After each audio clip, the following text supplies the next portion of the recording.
Hello, everyone. It is my honor to be here on Women's Day and share with you the glimpse of my life and my journey. I'm Meena Gupta, and I've gone through a journey of breaking gender barriers. So, finally, to state that I am today a counselor, therapist, and a trainer, and also the president for Complementary Therapies. How I paved my path? I did not choose mental health, but mental health chose me. My journey began 40 years back as a young married girl of 21. After three children and a roller coaster ride in a conventional but educated family, I finally found my calling in the field of mental health. 40 years back, there was a beautiful person in my family who was diagnosed late with a mental health concern known as schizophrenia. Her husband and children loved and cared for her and ensured that she was treated in the best of institutions, receiving the best of aid. Unfortunately, to no avail and no recovery. Being grasped from the struggle inside, she ended her life from jumping from a multi storied building. That was the day I lost someone I held dear to my heart, and journey which was devastated, that in spite of convincing her, making her see some sense in restoring some sort of balance in the life, we failed. Little did we know that there was an invisible wall she was struggling through, a mental health barrier, a struggle that we are having a hard time to understand and her to live with. Her life, in her death, started my journey into making a difference in mental health.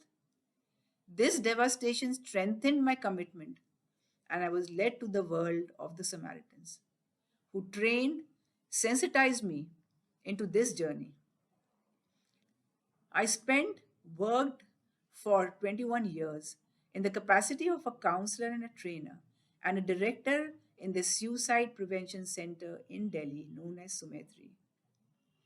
Now, here my journey starts of breaking the barriers. However, breaking the barriers to work for the society hasn't been easy. In my generation, I faced several pressures, verbal and non-verbal, that I had to endure. Women in my family had never stepped out, even though they had the freedom that fit in the definition back then. But my definition was little more. I faced a lot of resistance from my husband and his family initially, who did not understand the empowerment I was looking for. Everything was questioned. How will you travel 10 kilometers in a public transport? You will do social work? How can you work when there is no monetary gain? How can we let you work? Other women in the family will also want to step out of the home. Then, how will you manage work and home? Women don't work in our family. How can you? I had to constantly advocate and sensitize my loving yet conventional family. It was bound to happen, as the cause was new to them. It was a change they were having a hard time adapting to. So, of course, to break the barriers at home itself was a Herculean task. Women of today face the challenges, but thanks to the efforts of the previous generations, I find today's women more benevolent, voicing their opinions comfortably, and have become leaders of the modern world.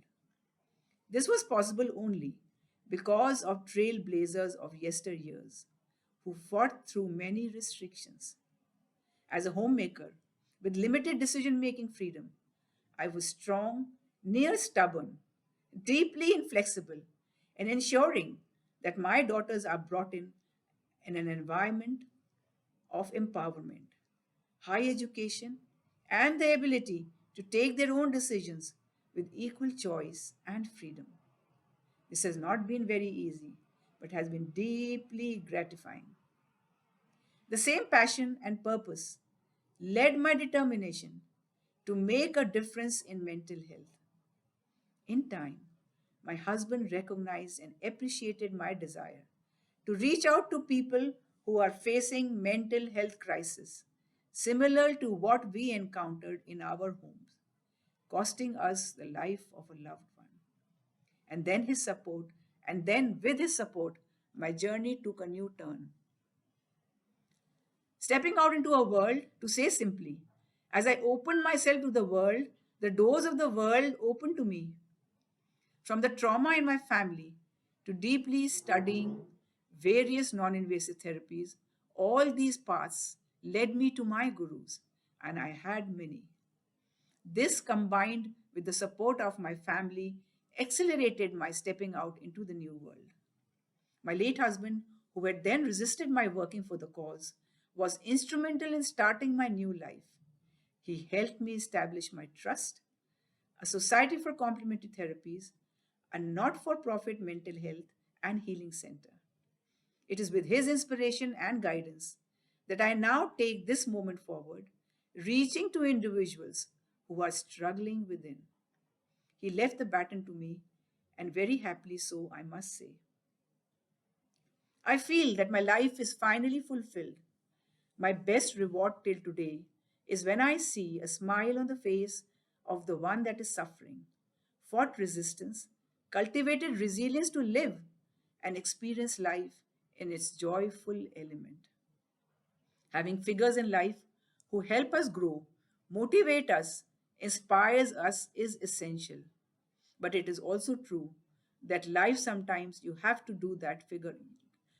But it is also true that in life, sometimes you have to be that figure of motivation, inspiration for yourself, which in itself can be a struggle, yet beautifully empowering.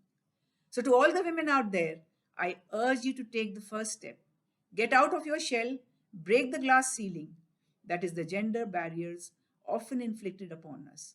We are the change, and we need to bring it.